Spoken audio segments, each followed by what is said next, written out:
Greetings, petrolheads. Welcome back to Automation, the car company tycoon game. This is Automation episode number 250. I had never thought I'd reach that point, honestly.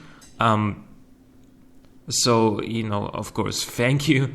Thank you for keeping me going, keeping up the support, leaving all those comments and whatnot. I appreciate that a lot. And statistically speaking, there's gonna be a few people out there who may have actually watched every one of those 250 videos, and just the thought of that alone is kind of crazy to me. Just the thought that somebody spent just as much time watching my videos as I spent recording them. I mean, that's a lot of time. And truth be told, you'd probably have spent that time in a better way,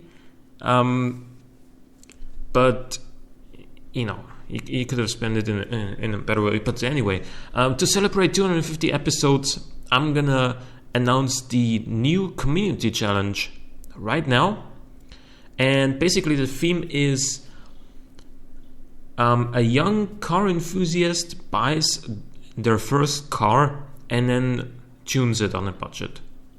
So basically, how we're making this is you make the base car, and of course, assuming that you just got your license, you're probably like 17 or 18 years old, and you probably don't have a lot of money. So you're gonna buy a relatively cheap used car. So for that, we're gonna use.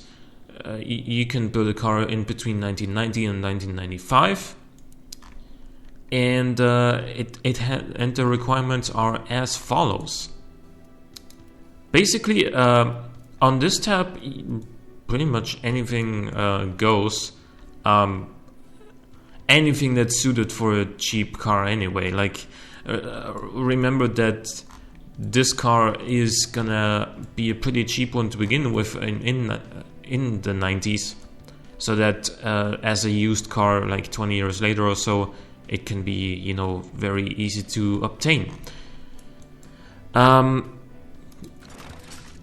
You can make it front-wheel drive, you can make it all-wheel drive, rear-wheel drive, or even mid-engine if you can make that work. It doesn't need to be a coupe, it can be a hatchback, can be an estate, can be pretty much anything. As far as engines go, you can use inline 4s, inline 6s, or V6s. Because let's keep it sort of realistic. In this sort of price range, you're not gonna find a V8. So the maximum displacement is 2.5 liters. I say that because it's a car for somebody who just learned how to drive. It's gotta be somewhat manageable. And then power should be between 120 and 180 horsepower. Again, to keep it somewhat manageable. This being a cheap basic car, obviously no race intakes, no throttle per cylinder intakes, no race tubular headers and whatnot. Just something you'd find on. Just build an average car in the early 90s with 120 to 150 horsepower. And you're not allowed to use sports or semi-slick tires. That should be kind of self-explanatory as well. No undertray. That's a big one, because you probably want to change some of the suspension stuff and whatnot in the new car, and if you do, then an undertray would get in your way there. You can have two seats in the car, or 4 or 5, whatever you want. 8 if you go for a van.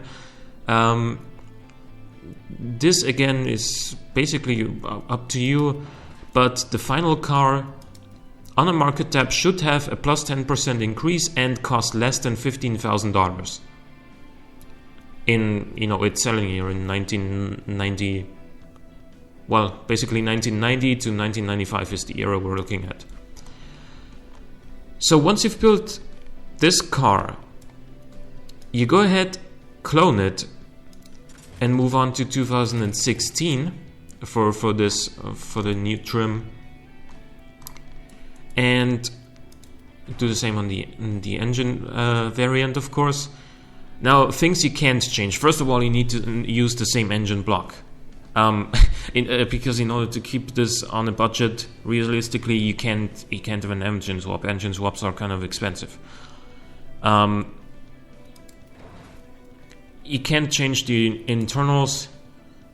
If the engine doesn't have VVT to begin with, then the tuned one can't have VVT either. Although if you can fit VVT on the 90s base model, it's fine. You can use that. I didn't on this one, but you can. Turbocharging an engine that is originally naturally aspirated is allowed, as long as you can fit into the price requirements, which we're going to get to later. Swapping out the fuel system is way too much work to be, reasonable here. You can go for a performance intake, canned air filters. You can get them everywhere, and they're pretty cheap. You can also use throttle per cylinder configuration for this. On the exhaust, you can change the muffler and the diameter, but not the headers or the cat. And then on the trim, you cannot change anything on the gear plugs and divs, because that's too much work. Tires, again, you can't use sports or semi slicks. You can change the width by like a little bit at least. Like if the standard car if the original car has like 205s like this one, you can't fit like 275s on on the tuned one. That's a little bit ridiculous. Obviously, no carbon ceramics. You need to keep the type of brake the same. So, for example, here on the front, we got vented discs. I can't change those out for anything else. On the rear, I have solid discs. Again, can't change those out, but you can fit more pistons or increase the size. Again, we have no under tray. You probably wouldn't change the interior on a used car that you buy. That's just something that my mind tells me. This, however, you can change as long as you fit into the budget, and we're gonna get to this now. So in the 90s car, you had a plus 10% markup. That is because it is a factory car that is supposed to be sold, right? This being your car in 2016, you don't need to markup anymore. You don't need to make profit off of selling it. So you can remove the plus 10% increase, and with that removed, the total cost of the final tune of this car should remain under $15,000. Okay? I hope I made the rules clear enough here. I'm gonna judge you on a couple of things, like the reliabilities, like the main stats here. Fuel economy, running costs is probably a big one, because this being your first car, it should be affordable. So no crazy $4,000 service cost or anything like that. It's not what you really would buy as your first car. Yeah, so I hope I made the rules clear enough, and the deadline is Sunday of next week, so that should be the 3rd of April.